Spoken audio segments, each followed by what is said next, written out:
The First Amendment in the United States Constitution guarantees our freedom of assembly, press, petition, speech, and religion. But to what extent can we practice that? The Supreme Court has issued a series of rulings that may result in the elimination of any religion from America's public schools. The Santa Fe Independent School District, a school district in Texas, allowed students to offer Christian prayers during home football games.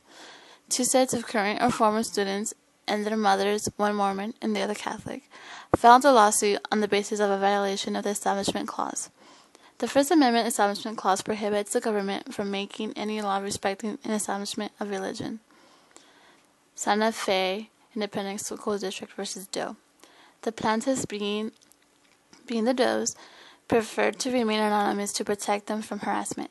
The court held that the district's policy permitting student-initiated prayer at football games violates the Establishment Clause.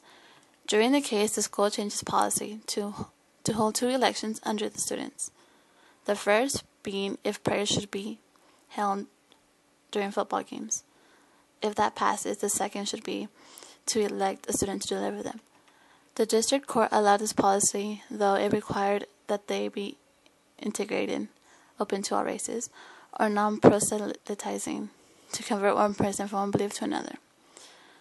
Times and conditions under which public school students may pray. Students are allowed to pray anytime before, during, or after the school day, as long as your prayers don't interfere with other students.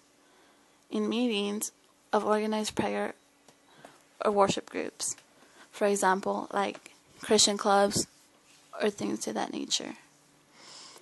Before eating meal at school, as long as the prayer doesn't disturb anyone.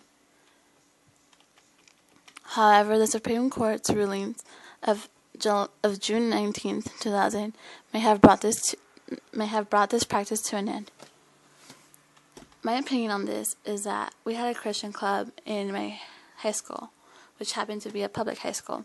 It didn't bother me because the Christian club took place during lunch, and everybody was welcome to go and participate in the club if they were of that religion and they wanted to be a part of it. So it really didn't bother me because it didn't interfere with any of my plans I had for that day that the meeting took place. I believe that everyone has a right to practice their First Amendment right, so that doesn't really bother me at all.